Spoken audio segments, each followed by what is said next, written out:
여러분, 우리 하늘 찬양대가 청년 학생 연합으로 그 길을 만드시는 주 찬양을 했는데 너무 감동이 되지 않습니까? 예, 우리 학생 청년들 떠나지 않고 계속 그 자리에서 찬양을 계속해 주셨으면 좋겠습니다. 예, 이 웨이메이커라고 하는 이 찬양을 제가 2023년 4년도인가요? 호남 앞에 장막풍에 이제 두 번째 그 예배 순서 때 그때 들었는데 그때 너무 가사가 좋아하고 제가 우리 하늘 찬양대가 한번 이 찬양을 했으면 좋겠다는 생각을 했는데 오늘 드디어 그 버킷리스트가 해결이 된 것 같습니다. 너무나 감동입니다. 보이지 않고 느껴지지 않지만 하나님은 멈추지 않고 끊임없이 세계를 만드신다고 하십니다. 우리 2026년 우리가 계획한 이 비전이 하나님이 주신 비전이라고 저는 생각을 하고요. 하나님께서 보이지 않고 잘 느껴지지 않지만 이 비전 700을 이루기 위해서 끊임없이 멈추지 않고 일하실 거라고 저는 믿습니다. 2026년 새해가 밝았는데 올 한 해 여러분 모두가 지난해보다 더 믿음의 큰 성숙을 이루어서 하나님을 깊이 경험하는 한 해가 될 수 있기를 진심으로 바라겠습니다. 더하여서 2026년 우리는 비전 700이라고 하는 큰 도전을 앞에 두고 달려가는 한 해가 될 텐데 이 상황이 녹록치는 않습니다. 그래서 우리는 주님께 받은 이 사명과 비전을 이루기 위해서 우리는 끊임없이 기도하면서 하나님께 구하고 받아야 되는데 그래서 오늘 이 새해 벽두 누가복음 11장 기도에 대한 말씀을 가지고 함께 좀 은혜를 나누고자 합니다. 이 누가복음 11장에 보면 예수님께서 이 주기도문을 제자들에게 가르치다가 중간에 탁 개화가 들어갑니다. 그 부분이 누가복음 11장 5절부터 8절 말씀인데 먼저 같이 한번 읽어보겠습니다. 시작. 또 이르시되 너희 중에 누가 벗이 있는데 밤중에 그에게 가서 말하기를 벗이여 떡 세 덩이를 내게 구워달라. 내 벗이 여행 중에 내게 왔으나 내가 먹을 것이 없노라 하면 그가 안에서 대답하여 이르되 나를 괴롭게 하지 말라. 문이 이미 닫혔고 아이들이 나와 함께 침실에 누웠으니 일어나 내게 줄 수가 없노라 하겠느냐. 내가 너희에게 말하노니 비록 벗됨으로 인하여서는 일어나서 주지 아니할지라도 그 간청함을 인하여 일어나 그 요구대로 주리라. 이 본문의 말씀을 이해하기 위해서 먼저 우리는 당시 문화를 좀 살펴봐야 되는데 예수님 당시의 유대 사회는요 손님 접대를 최고의 덕목으로 생각하는 그런 사회였습니다. 왜냐하면 이제 유대인들은 아브라함이 이제 그 부지 중에 손님을 접대하다가 천사와 하나님을 대접한 것처럼 당시 이스라엘 사람들은 손님을 접대하는 것이 마치 하나님을 영접하는 것처럼 아주 손님 접대를 큰 영광으로 생각했다고 합니다. 그래서 이 유대인들은 명절 때 예를 든다 그러면 유월절이라든가 무슨 이제 그 초막절 이럴 때 많은 사람들이 예루살렘으로 몰릴 때 그때 방을 구하기가 그렇게 어렵지 않았다고 합니다. 왜냐하면 이제 그런 날 유대인들은 이 문 앞에다가 흰 수건을 딱 걸어서 자기 집에 여유방이 있다고 하는 걸 알렸다고 합니다.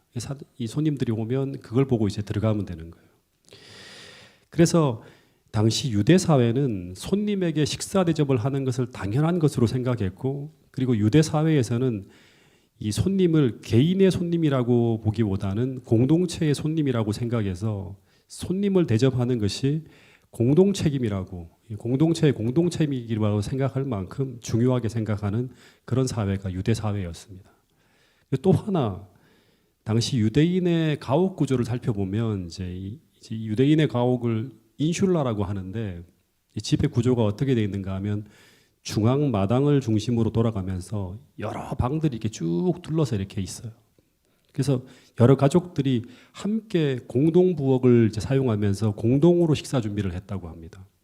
그래서 어떤 집에 구운 빵이 얼마의 여유가 있는지 다 알 수 있대요. 같이 식사를 준비하기 때문에. 손님이 찾아왔을 때 빵이 떨어지면 이 사람들은 누구네 집에 가면 빵을 구할 수 있다고 하는 걸 알 정도라고 합니다. 그리고 그 사람이 가지고 있는 빵도 개인의 빵이 아니라 공동체의 빵이라고 생각할 정도였다고 합니다. 그래서 이런 공동체 문화와 손님 접대 문화를 이해하고 난 다음에 이 본문을 다시 한번 읽어보면 아, 이 내용이 이런 거구나 하는 걸 이해할 수 있다고 합니다. 이 본문에 보면 이 손님이 한밤중에 찾아옵니다. 한밤중에 손님이 찾아왔다고 하는 것은 굉장히 불편한 상황이 될 수 있어요. 왜냐하면 밤에 손님이 찾아오면 가족의 잠을 깨울 수밖에 없고, 그리고 밤에 찾아온 손님은 아주 멀리서부터 걸어왔기 때문에 배고픈 상태로 오는 경우가 대부분이에요. 그래서 밤늦은 시간에 식사 대접을 해야 되는 상황이 벌어집니다. 근데 문제는 뭐냐 그러면 이 집주인의 집에는 그 밤에 그 손님을 대접할 빵이 없다고 하는 것입니다. 늦은 밤이지만 이 집주인이 어떻게 하는가 하면 자신의 손님을 대접하기 위해서 손님의 빵을 구하기 위해서 옆집에 사는 친구를 찾아갑니다. 그리고 그 밤늦은 시간 그 집 문을 막 두드리면서 그 친구를 깨워요. 그리고 그 친구에게 빵 3덩이만 달라고 막 요청을 합니다. 근데 이때 안에서 어떤 말이 들려오는가 하면 이런 말이 들려와요. 나를 괴롭게 하지 말라고. 이미 문이 닫혔고 아이들이 나와 함께 침실에 누웠는데 어떻게 당신에게 빵을 줄 수 있냐고 하면서 막 얘기를 합니다. 근데 지금 이 말은 오늘 현대식으로 표현하면 지금 몇 시인지 아냐고, 지금 식구들이 다 잠자리에 들었고 문은 걸려 있는데 지금 어떻게 나를 찾아와서 빵을 달라고 할 수 있냐고 하는 그런 얘기를 하는 것과 비슷합니다. 이 상황이 얼마나 불편한 상황인가 하면 또다시 말하지만 당시에 인슐라라고 하는 과학 구조를 보면 중앙 마당을 중심으로 해서 삥 둘러가며 방이 다 연결되어져 있습니다. 그리고 방 하나에 한 식구가 살아요. 그러니까 6명, 7명이 그 방에 사는 거예요. 근데 그 밤늦은 시각 옆집 사람이 문을 두드리면서 빵을 달라고 하는데 이때 이 친구가 떡을 내어주려고 하면 어떻게 해야 되는가 하면 꺼진 등을 다시 켜야 돼요. 그리고 문빗장을 걸고 있는데 그 문을 열어야 돼요. 그러면 한 방에 자는 모든 식구들이 다시금 깨어 일어나는 그런 불편함을 감수해야 됩니다. 그래서 이 시각 이 빵을 전해주려면 아주 성가시고 아주 불편하고 아주 번거로운 일이 벌어지게 됩니다. 근데 본문을 보면 이렇게 상대를 귀찮게 할 수 있는 일인데도 불구하고 빵을 구하려고 한 이 사람은 친구를 향해서 계속 어떻게 하는가 하면 구하고 찾고 두드리면서 끊임없이 간청을 하고 있는 것입니다. 이 상황이 우리가 볼 때는 친구를 성가시게 하는 아주 무례한 행동처럼 보일 수 있습니다. 근데 이 비유를 듣는 당시 청중들은 이 이야기를 그렇게 듣지 않았다고 하는 것입니다. 도리어 당시 청중들은 이 이야기를 들으면서 이런 생각을 했다고 합니다. 아니 어떻게 손님을 접대하기 위해서 빵을 달라고 하는데 귀찮아할 수 있지? 다시 말해서 어떻게 밤에 찾아온 손님을 접대하기 위해 빵을 빌리러 갔는데 어떻게 저 사람이 저런 말을 할 수 있지? 다시 말하면 빵을 나누어 주기 귀찮아하는 이 친구를 오히려 비난하면서 정죄할 수도 있는 그런 상황이 벌어지고 있다고 하는 것입니다. 다시 말해 이런 정서가 당시 유대 사회의 문화적 정서였다고 하는 것입니다. 그래서 주님은 이 비유를 통해서 이런 말씀을 하고 있는 것입니다. 빵을 구하기 위해 그 사람이 밤늦은 시간에 찾아갔다고 해도, 그래서 문이 이미 닫혔고 아이들이 이미 잔다고 하더라도 그 사람이 손님을 대접하기 위해 빵을 달라고 하는 그 요청에 대해 당시 어느 누가 줄 수 없다고 말할 수 있는가라고 말하고 있는 것입니다. 강한 부정의 말을 하는 거예요. 누가복음 11장 7절 말씀을 같이 다시 한번 읽어보겠습니다. 시작. 대답하여 이르되 나를 괴롭게 하지 말라. 문이 이미 닫혔고 아이들이 나와 함께 침실에 누웠으니 일어나 내게 줄 수가 없노라 하겠느냐. 주님은 지금 이게 그렇게 할 수 있겠느냐, 못한다고 하는 거예요. 주님은 지금 이렇게 말씀하고 있는 것입니다. 너희 중에 누가 이런 상황에서 나를 괴롭게 하지 말라고, 문이 이미 닫혔고 아이들이 나와 함께 침실에 누웠으니 일어나 내게 줄 수 없노라라고 말할 수 있겠는가? 강한 부정의 말을 하고 있는 것입니다. 그래서 이 빵을 구하러 간 사람은 그 밤늦은 시간 상대방을 귀찮게 할 것에 대해서 미안한 마음으로 아유, 빵 좀 주세요 이렇게 하면서 말하고 있는 게 아니라 아주 당당하게 요구하고 있는 것입니다. 다시 말해서 빵을 안 주시면 안 됩니다. 빨리 일어나서 빗장을 열고 불을 켜고 주방으로 가서 빵을 찾아 제게 주세요라고 당당하게 요청했을 거라고 하는 것입니다. 그래서 그 안에서 귀찮아하는 반응이 나왔어도, 그는 아니 이게 말이 되냐고 당장 일어나서 주셔야지 무슨 말씀을 하고 있는 거냐고 하면서 도리어 물러나지 않고 더 강하게 강청하고 있는 모습을 우리는 본문을 통해 볼 수 있다고 하는 것입니다. 그래서 이것을 기도에 적용하면 이런 상황에서 이렇게 기도하는데 어떻게 하나님께서 이런 우리의 기도에 응답하지 않으실 수 있겠느라라고 말씀하고 있는 것입니다.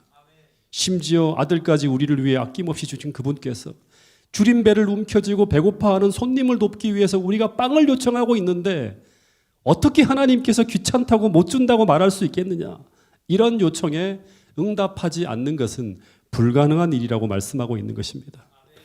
그래서 이 비유를 통해서 우리에게 주시는 핵심 메시지 중에 하나가 무엇인가 하면 첫 번째는 우리가 하나님께 끈질기게 기도하면 그것을 주시는 분이라고 하는 하나님이라고 하는 것도 첫 번째 하나의 메시지가 될 수 있지만 이것은 두 번째 교훈입니다. 이 비유의 핵심 메시지는 이 기도 응답이 일어날 수밖에 없는 필연적 이유는 그가 끈질기게 기도하는 그 간청 때문이 아니라 오히려 그가 요청하며 구하고 있는 그 기도의 내용과 그가 처한 상황이 그 기도가 응답되어지게 하고 있다고 말씀하고 있는 것입니다. 여러분 실물교훈에 보면 이 비유가 담겨 있는 챕터의 제목이 뭐냐 그러면 주기 위해 구함이라고 하는 챕터인데 그 실물교훈의 책 142페이지에 보면 이런 말씀이 있습니다. 이 말씀은 같이 한번 읽어보겠습니다. 우리의 기도는 시작. 우리의 기도는 우리 자신만을 위해서 하는 이기적 간구가 되어서는 안 된다. 우리는 남에게 주기 위하여 구해야 한다. 그리스도의 생애의 원칙이 우리 생애의 원칙이 되어야 한다. 세상에 대한 우리의 사명은 우리 자신을 섬기고 우리 자신을 기쁘게 하는 것이 아니다. 우리는 죄인을 구원하는 일에 하나님과 협력함으로 그분을 영화롭게 하여야 한다. 우리는 다른 사람에게 나누어 주기 위하여 하나님께 축복을 간구해야 한다. 받을 수 있는 자격은 나누어 줌으로써만 유지된다. 우리는 하늘의 보화를 주위에 있는 사람들에게 나누어 주지 않으면서 그것을 계속적으로 받을 수는 없다. 이 챕터에 계속 반복되는 중요한 그 문장 중에 하나가 뭐냐 그럼 우리는 남에게 주기 위해 구해야 된다는 말이에요. 우리는 다른 사람에게 나누어 주기 위해 하나님께 축복을 간구해야 된다. 다시 말해서 우리가 하늘의 축복과 은혜를 간구하는 이유는 나만을 위해서가 아니라 고통받는 타인을 구하기 위해 타인을 복되게 하기 위해 구하는 것이 되라고 하는 말씀이 바로 이 챕터에 나와 있는 중요한 말씀입니다. 이 누가복음 11장 주기도문의 시작에 예수님께서 주기도문을 제자들에게 가르쳐 주신 이유는 산상보훈의 책에 보면 이제 예수님께서 아주 큰 소리로 간절히 기도하는 그 모습에 제자들이 감동을 받아서 제자들이 주님에게 이렇게 얘기를 하는 거예요. 우리에게도 그런 기도를 할 수 있는 방법을 가르쳐 달라고 요청을 합니다. 근데 예수님께서 제자들에게 주기도문을 가르쳐 주셨는데 근데 그때 주님께서 제자들이 감동받을 만큼 그토록 큰 어떤 감동을 주는 그런 기도의 제목이 무엇인가 하는 걸 한번 우리 생각해 봐야 됩니다. 예수님이 매일 새벽마다 기도하시는 장면이 나오는데 그때 예수님이 새벽마다 어떤 기도를 드리셨는가? 실물교훈에 보면 이런 글이 나옵니다. 그리스도께서는 우리에게 나누어 주기 위해 항상 아버지께로부터 받으셨다. 그가 사시고 생각하시고 기도하신 것은 자신을 위함이 아니요 남을 위함이었다. 그는 매일 아침 여러 시간 동안 아버지와 교통하심으로 하늘의 빛을 사람들에게 나누어 줄 준비를 하셨다. 그는 날마다 성령의 새로운 침례를 받으셨다. 주님께서는 매일 이른 아침 시간에 이른 시간에 일어나셔서 다른 사람에게 나누어 주시기 위하여 자기의 심령과 입술에 은혜의 기름을 바르셨다. 그분은 하늘 조정으로부터 새로운 말씀을 직접 받으셨는데 그 말씀은 피곤하고 학대를 받는 자들에게 하실 경우에 합당한 말씀이었다. 실물교훈 139페이지에 있는 말씀이에요.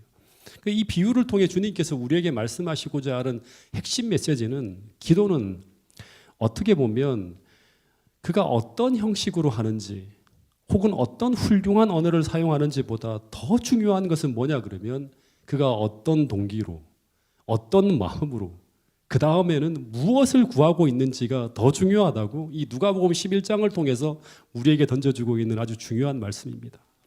그래서 만약 그 기도하는 사람이 이런 동기를 가지고 이런 진심을 담아 기도하고 있다면 그가 비록 더듬거리고 앞뒤가 안 맞고 심지어 기도 형식이 틀린다 하더라도 하나님께서는 그 기도에 응답하신다고 하는 것이 오늘 말씀의 핵심 교훈인 것입니다.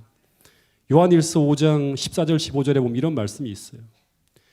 그를 향하여 우리가 가진 바 담대한 것이 이것이니, 누가복음 11장에 나오는 것처럼 아주 담대하게 하나님께 구할 수 있는 것이 이것이니 그의 뜻대로 무엇을 구하면 들으심이라.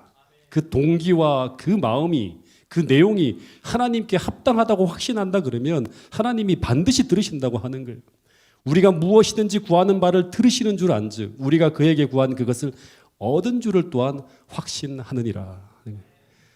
여러분, 오늘 우리가 다시 한번 우리가 구할 때 내가 왜 하나님의 은혜와 능력을 구하고 있는지, 내가 왜 하나님의 성령, 하나님께서 주시는 그 성령을 간절히 구하고 있는지, 우리의 기도하는 동기와 목적을 우리가 한번 스스로 확인해 보면서 우리가 다시 한번 기도의 자리에서 무릎 꿇고 기도하는 여러분과 저가 될 수 있기를 간절히 바라겠습니다. 또 하나 이 본문에 보면 이 빵을 구하는 사람은 친구를 위해 빵 3덩이를 부탁하고 있습니다. 떡 3덩이. 이 떡이라고 하는 건 브레드죠. 빵 3개를 구하고 있는데, 근데 일반적으로 당시 고대 근동의 문화를 살펴보면 손님을 대접할 때는 자기가 내놓을 수 있는 것 이상으로 손님을 아주 융성하게 대접을 한다고 합니다. 근데 당시 빵은 다른 음식을 먹는 도구로 사용되어지는 음식이었다고 하는 것입니다. 그래서 이 빵을 먹기 위해서는 다른 음식도 빌려야 됐어요. 근데 이 사람은 굉장히 소박하게 뭐만 구하고 있는가 하면 떡 3덩이만은 달라고 하는 거예요. 근데 본문에 보면 하나님께서 어떻게 그에게 주는가 하면 그가 요구한 대로라고 이제 번역은 돼 있는데 실제로 원어를 보면 그가 필요한 대로 그 소용대로 주신다고 합니다. 예. 이 요구한 대로라고 번역한 이 단어를 이제 헬라어 원어로 보면 크레조라고 하는 단어를 사용했는데 이 의미는 어떤 의미인가 하면 부족하다, 모자라다, 필요로 하다라고 하는 그런 의미예요. 그래서 이 단어는 문맥 속에서 의미를 이렇게 같이 이렇게 또 적용해서 본다 그러면 이거는 그가 요구한 대로가 아니라 그의 부족하고 모자람을 채워줄 만큼 주는 거예요. 즉 그가 필요한 대로 그 사람의 소용대로 준다고 하는 것입니다. 다시 말하면 그가 구한 것보다 그에게 필요한 만큼 넘치게 더 많은 것을 주신다고 하는 게 이제 본문 누가복음 11장 8절에 있는 말씀이에요. 근데 그렇게 주시는 이유는 뭐냐 그러면 빵을 요청한 그 이웃에 대한 친분 때문도 아니고 번거로움 때문도 아니고 심지어 그 기도의 간절함 때문도 아닌 하나님께서는 그 기도에 반드시 좋은 것으로 주시는 그분이 우리를 너무나 사랑하시는 그분의 품성 때문이라고 하는 것입니다. 그래서 이 비유에 등장하는 친구는 그 친구의 강청함 때문에 그리고 도덕적 비난을 받지 않기 위해 수동적 동기로 주는 것처럼 보이지만 그러나 하나님은 우리를 향한 사랑과 은혜가 넘치는 분이시기 때문에 더 적극적으로 응답해 주신다고 하는 사실을 이 비유를 통해서 우리에게 던져주시는 주님의 메시지라고 하는 것입니다. 오래전에 우리 성주가 자신이 어디 갈 때 입어야 될 필요가 있다고 하면서 어떤 색깔의 티 하나만 사달라고 요청을 했습니다. 아마 제 생각에는 고등학교 때였던 것 같은데 이제 무지개 오케스트라 해외 공연을 갈 때 그때 입을 반팔티를 요청했던 것으로 기억합니다.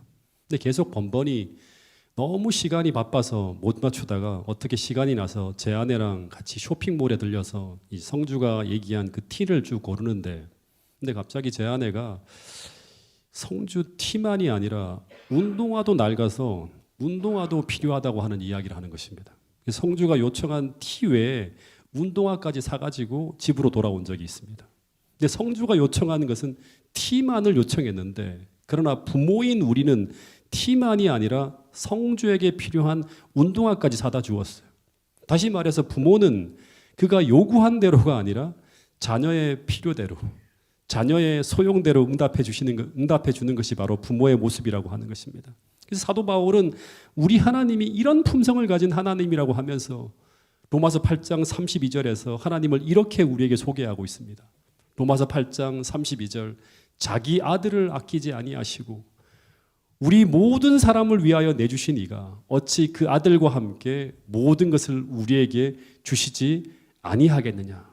즉 우리 하나님은 우리를 위해서라면 자기 아들까지 아끼지 아니하시는 분이라고 합니다. 그래서 하나님은 우리에게 필요한 것이라고 하면 그분이 가진 모든 것을 우리에게 주실 수 있는 분이라고 하는 거예요. 다 주실 수 있는 분이라고 하는 거예요. 에베소 3장 20절에서도 그는 우리 하나님은 우리가 구하거나 생각하는 모든 것에 더 넘치도록 능히 하실이라고 소개하고 있습니다. 여러분 이런 하나님이 우리가 기도할 때 우리의 기도를 들으시는 하나님이라고 하는 사실을 꼭 기억할 수 있게 되기를 간절히 바라겠습니다. 그래서 우리가 하나님을 잘 모르면 우리는 절대 기도하지 않습니다. 더하여서 우리가 하나님을 잘못 알면 우리는 하나님을 향한 기도를 잘못된 기도를 할 수 있다고 하는 것입니다. 그래서 오늘 우리가 이런 하나님의 품성을 제대로 알고 우리 하나님께서 어떻게 우리의 기도를 응답하시는지를 잘 알게 되면 오늘 우리는 이렇게 기도할 수 있습니다. 주님께서는 그런 하나님을 향해서 이렇게 기도하라고 말씀하고 있습니다. 누가복음 11장 9절부터 13절까지의 말씀을 같이 한번 읽어보겠습니다. 시작. 내가 또 너희에게 이르노니 구하라 그러면 너희에게 주실 것이요 찾으라 그러면 찾아낼 것이요 문을 두드리라 그러면 너희에게 열릴 것이니 구하는 이마다 받을 것이요 찾는 이는 찾아낼 것이요 두드리는 이에게는 열릴 것이니라. 너희 중에 아버지 된 자로서 누가 아들이 생선을 달라 하는데 생선 대신에 뱀을 주며 알을 달라 하는데 정갈을 주겠느냐. 너희가 악할지라도 좋은 것을 자식에게 줄 줄 알거든. 하물며 너희 하늘 아버지께서 구하는 자에게 성령을 주시지 않겠느냐 하시니라. 기도에 대한 그 성경을 이렇게 우리가 가르칠 때 설교를 들을 때 가장 많이 인용되어지는 부분이 이 마태복음 7장에 나오는 요 비슷한 본문에 대한 이야기인데요.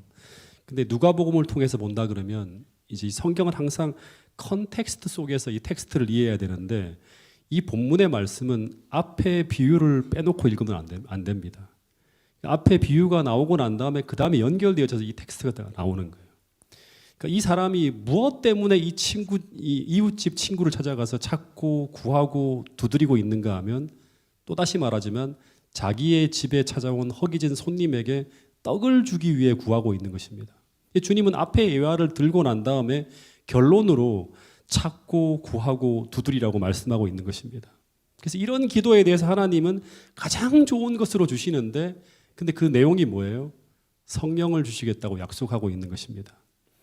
우리가 마태복음에도 보면 주기도문의 이제 기도의 내용의 순서를 보아도 먼저는 뭐냐 그러면 그분의 나라와 그분의 의와 그분의 뜻이 먼저예요.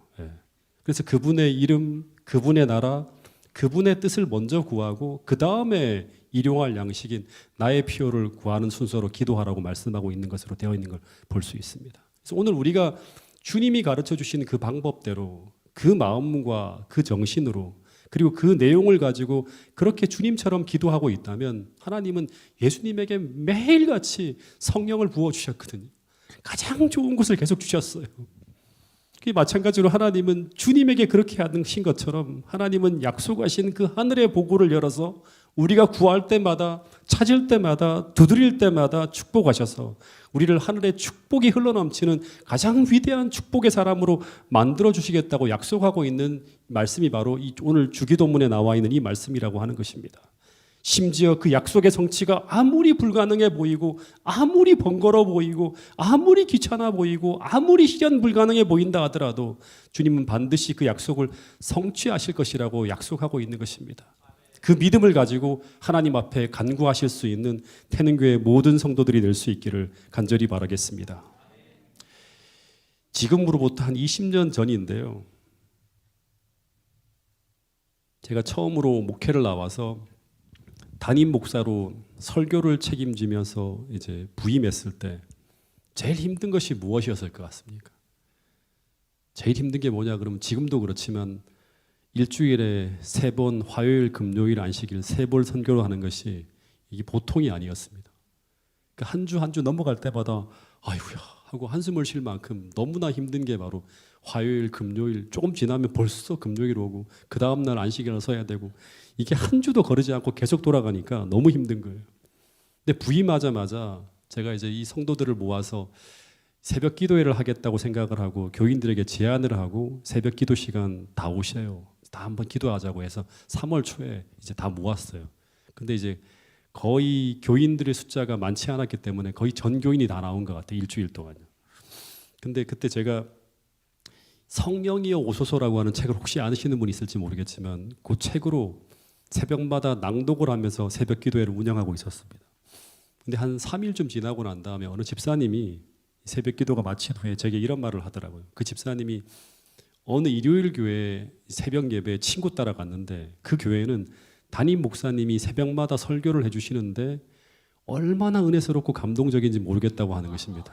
그래서 왜 우리 교회는 맨날 이런 거 예언의 신 같은 거 낭독하고 그러냐고 하면서 시간 지나면 아무도 안 모일 거라고 그런 얘기를 하는 거예요. 그러면서 제게 하시는 말씀이 끔찍한 말을 하는 거예요.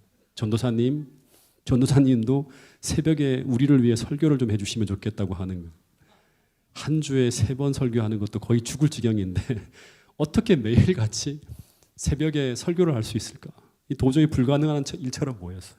근데 문제는 여러분도 한 4년 정도 겪어보셨지만 저는 이런 제안을 받을 때 거절을 거의 못하는 성격입니다. 요청하면 안 되더라도 한번 해보겠습니다. 이렇게 할 수 있는 사람이에요. 그래서 그 다음날 새벽부터 중간에 뭐 못하면 못하는 거지 하고 2007년 3월부터 시작해서요. 원당교회를 떠나는 2010년 2월 마지막 그 날까지요. 3년 동안 거의 하루도 안 빼고 매일 새벽마다 설교를 했습니다. 그래서 매일매일 아멘 할 게 아닙니다. 매일매일 일과를 마치고 저녁에 돌아오면 그야말로 전쟁터였어요. 문을 닫아 걸고요. 간절한 마음으로 이 누가복음 11장 비유에 나오는 이 사람처럼 밤마다 주님 찾아가서 친구에게 나눠줄 떡을 달라고 새벽마다 찾아오는 성도들에게 나눠줄 떡을 달라고 주님께 기도했던 기억이 있습니다. 왜냐하면 당시 인턴 전도사인 제게는 그야말로 새벽에 찾아오는 친구들에게 나눠줄 떡이 하나도 없었어요. 한 번도 설교해 본 적이 없으니까요. 근데 그렇게 1년, 2년, 3년을 매일 새벽마다 설교를 하였는데 놀라운 것은 매일 저녁마다 오직 예언의 신과 성경 하나만 들고 매일 새벽마다 성도들에게 나눠줄 떡을 구할 때 하나님은 그때마다 매일 필요한 만나를 광야에서 내려주신 것처럼 새벽에 만나를 구하러 오는 분들과 함께 나눌 충분한 떡을 주셨다고 하는 것입니다. 근데 그날 떡을 나누고 나면 저는 또 없는 거예요. 그 다음날 또 무릎 꿇고 구하면 그 다음날도 어김없이 새벽 만나를 주셨습니다. 그런데 그렇게 3년 동안 말씀을 전했는데 말씀의 창고가 비지 않았다고 하는 것입니다. 창고가 비는 정도가 아니라 정말 매일매일 풍성하게 채워주셨습니다. 다시 말해 매일매일 뜨겁게 기도할 수 있는 충분한 은혜를 내려주셨다고 하는 것입니다. 근데 지나고 보니까 이것은 당시 아무것도 가진 것이 없던 전도사가 그토록 풍성하게 그 새벽 시간을 채울 수 있었던 것은 오직 하나, 오늘 이 약속이 있었기 때문이라고 저는 확신합니다. 여러분, 그래서 또 한 번 요한일서 5장 14절 15절 말씀을 다시 한번 읽어보겠습니다. 우리 큰 소리로 한번 읽어보겠습니다. 시작. 그를 향하여 우리가 가진 바 담대함이 이것이니 그의 뜻대로 무엇을 구하면 들으심이라. 우리가 무엇이든지 구하는 바를 들으시는 줄을 안즉 우리가 그에게 구한 그것을 얻은 줄을 또한 아느니라. 여러분, 누가복음 11장의 비유에 나오는 이 밤에 찾아온 손님에게 나눌 이 떡은 어떻게 보면 죽어가는 세상에 우리가 나누어야 되는 생명의 말씀일 수 있습니다. 그래서 마태복음 24장 25장에 나오는 재림 준비를 위한 4가지 비유 중에 하나인 지혜로운 청지기의 비유에 보면 이런 말씀이 있어요. 충성되고 지혜 있는 종이 되어 주인에게 그 집사람들을 맡아서 때를 따라 양식을 나눠줄 자가 누구냐. 네. 이 말씀은 말세에 세상에 말씀의 기근이 찾아올 때 그때 요셉처럼 우리의 곳간을 열어서 굶주린 세상에 하나님께서 맡겨주신 그 소망의 기별을 세상에 나눌 그런 충성되고 지혜 있는 종들이 되는 것, 이것이 바로 세상의 종말이 다가올 때 교회가 준비해야 되고 그리고 하나님의 남은 무리들이 준비해야 될 재림 준비라고 말씀하고 있는 것입니다. 여러분 오늘 그때를 대비해서 매일매일 부지런히 말씀을 연구하고 또 부지런히 이 시대에 필요한 생명의 떡을 구하는 태능교회 모든 성도들이 될 수 있기를 간절히 바라겠습니다. 그래서 2026년 우리는 올해 계시록을 공부할 것입니다.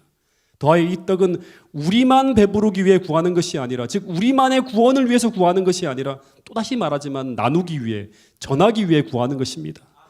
그런데 그럴 때마다 하나님은 더 풍성한 생명의 떡을 부어주시겠다고 약속하고 있는 것입니다. 그래서 비전 700이라고 하는 사명을 부여받은 우리는 첫 번째 이 생명의 떡을 구하는 말씀 중심의 교회가 되어야 하고요.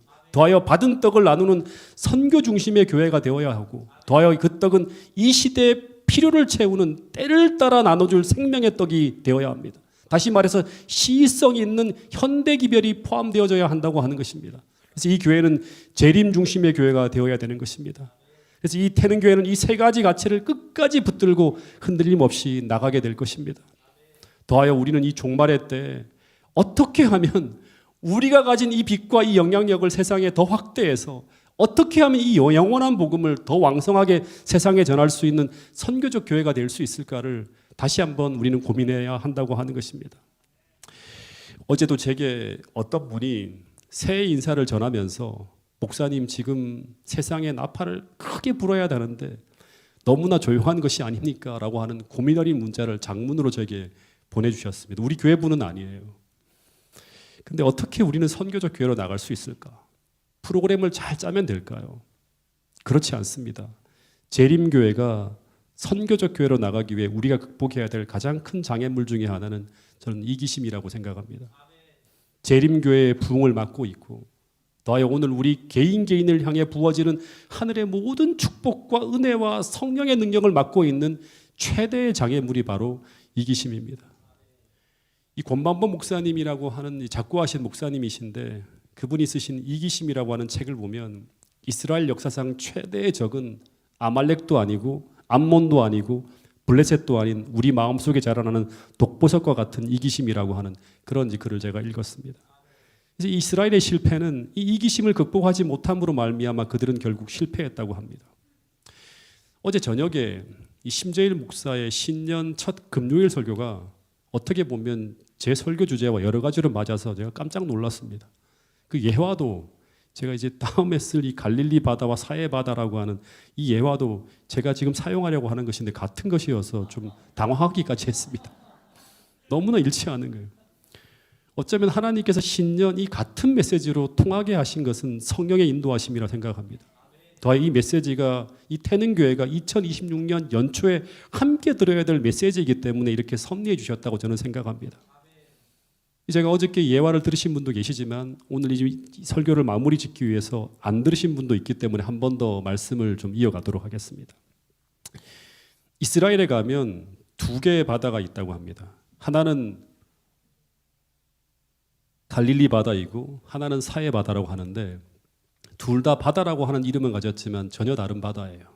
이 갈릴리 바다는 숲이 울창하고 철따라 아름다운 꽃이 만발하고 온갖 물고기들이 서식하는 풍요롭고 아름다운 생명력이 넘치는 그야말로 살아있는 바다이고요.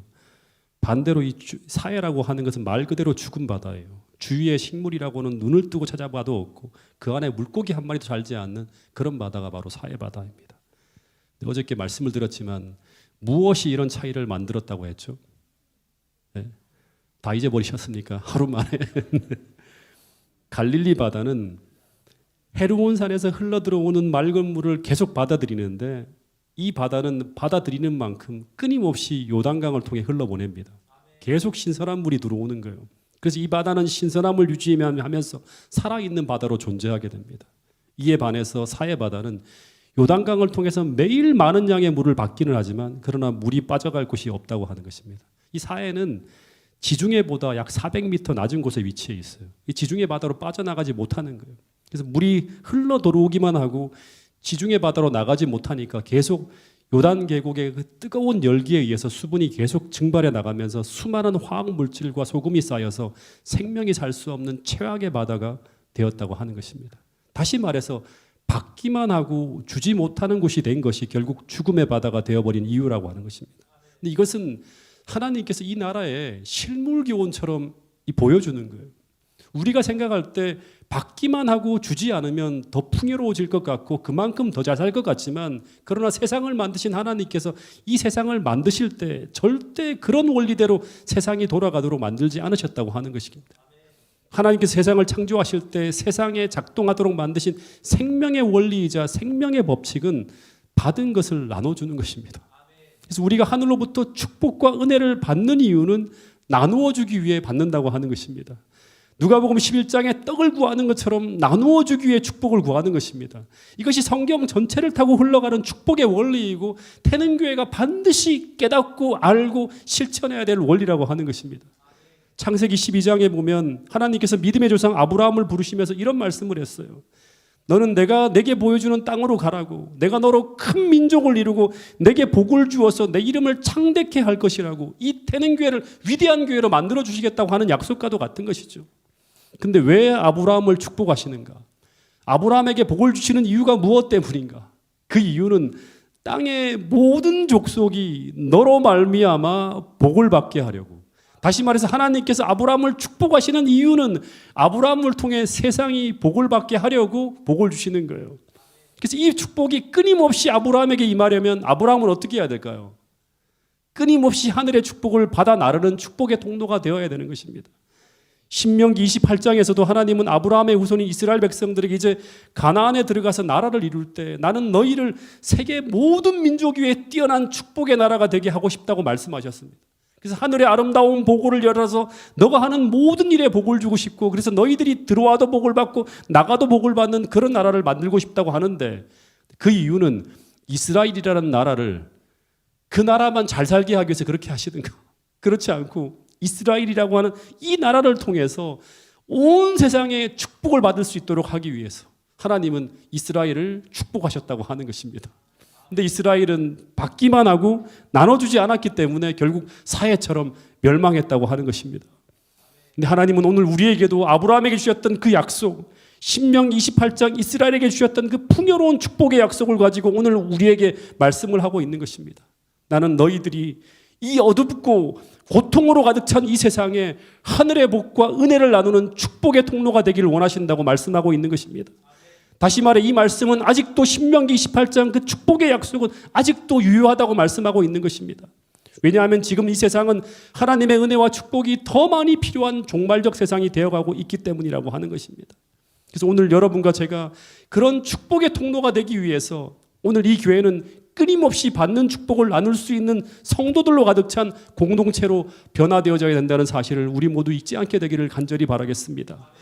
더 선교적이고 더 이타적이고 더 큰 사랑을 가진 존재로 끊임없이 변화되어져야지만 하나님은 하늘의 축복을 우리에게 부어주실 수 있고, 그런 원리로 운영되어져야지만 우리는 비전 700을 이룰 수 있는 그런 공동체가 될 수 있다고 하는 것입니다. 태능교회가 이런 축복의 원리로 운영되어지는 교회가 되어서 하나님께서 우리가 기도하는 그 기도에 응답하지 않으면 안 되는 교회, 그런 태능교회가 될 수 있기를 간절히 바라겠습니다. 그런 원리 속에서 우리는 비전 700이라는 꿈을 이룰 수 있게 될 것이라고 저는 확신합니다. 그래서 마지막으로 하나 이 말씀을 좀 드리고 좀 말씀을 접도록 하겠습니다. 미국의 아주 유명한 인권운동가로 마르틴 루터 킹 주니어라는 사람이 있습니다. 여러분 잘 아시죠? 이 사람이 미국 침례교 목사로서 1964년 노벨 평화상을 받은 사람인데, 이 사람이 1964년 워싱턴 대행진에서 아주 유명한 연설을 했어요. 이 뭐죠? 제목이 나에겐 꿈이 있습니다라는 연설입니다. 이 연설이 수많은 사람들의 가슴을 울리면서 인종차별 철폐 운동의 기폭제가 되는 그런 연설이었습니다. 근데 그 연설의 내용 중에는 이런 내용이 있습니다. 나에게는 꿈이 있다고. 근데 그 꿈은 조지아주의 붉은 언덕에서, 이 남부 지방이죠, 노예 후손들과 노예 주인의 후손들이 형제처럼 손을 맞잡고 나란히 앉게 되는 꿈. 그리고 내 아이들이 피부색을 기준으로 사람을 평가하지 않고 인격을 기준으로 사람을 평가하는 나라에서 살게 되는 꿈. 흑인 어린이들이 백인 어린이들과 형제 자매처럼 손을 마주 잡을 수 있는 날이 오는 꿈이라고 했는데, 근데 이 마르틴 루터 킹 이 사람의 그 꿈이 당시에는 꿈이었는데 그 꿈은 오늘날 현실이 되었습니다. 여러분, 저에게도 2026년 하나의 꿈이 있습니다. 그 꿈은 바로 이 태능교회가 정말로 성경에 나오는 그 원리와 방법대로 실천하면서 성경에 약속한 수많은 축복들을 받아서 지금 대부분의 재림교회가 엄두도 못 내며 감당하지 못하는 그런 일들을 우리가 해내고 실천하며 한국 재림교회의 희망이 되는 교회가 되는 것이 바로 저의 2026년 소망이자 꿈입니다. 그래서 이 비전 700은 말만 큰 교회가 아니라 숫자만 큰 교회가 아니라 진짜 큰 나눔을 실천하기 때문에 하나님이 축복해 주시는 가운데 진짜 큰 영향력을 갖춘 진짜 안디옥 교회 같은 교회를 이루는 꿈입니다. 과감하게 세상의 정신에 도전하며 세상과 다른 법칙으로 살아가는 성도들이 가득한 교회, 수많은 어려운 이웃들이 교회로 몰려들어오고 수많은 아픈 사람들이 찾아와서 이곳에서 치유와 회복을 경험할 수 있는 교회, 희망을 잃고 평안을 잃어버린 사람들이 이곳에서 희망을 발견하고 쉼과 평안을 얻게 되는 교회, 더하여 소망 없이 죽어가는 세상에 구원의 밧줄을 수많은 채널을 통해서 끊임없이 던질 수 있는 선교적인 교회가 되는 것입니다. 그래서 이런 가치 있는 일들을 우리가 해내기 위해 우리는 더 많은 재정이 필요하고 더 많은 인력이 필요하고 더 많은 헌신이 필요한데 그 모든 것들을 우리가 기도하며 하늘로부터 공급받고 그리고 받은 그것을 또 나누면서 단순히 우리 교회만의 성장이 아니라 어려운 교회를 함께 살려낼 수 있는 교회. 그래서 이 태능교회가 이런 큰 영향력을 통해서 한국 재림교회에 다시금 재림운동이 일어나게 하고 더하여 그 운동을 확산시키는 그런 단초의 역할을 감당하는 교회. 그래서 2026년 우리 안 교장님이 말씀하셨지만 주의 오실 길을 준비하는 교회. 그래서 늦은 비 성령이 이 교회에 역사하시는 그런 교회가 되는 것이 제가 2026년 꿈꾸고 있는 비전 700에 담긴 소망입니다. 여러분 이 위대한 꿈을 함께 꾸면서 2026년 그 꿈이 이루어질 때까지 끝까지 우리 모두가 손을 잡고 함께 헌신하며 나갈 수 있기를 간절히 바라면서 오늘 말씀을 줄이도록 하겠습니다.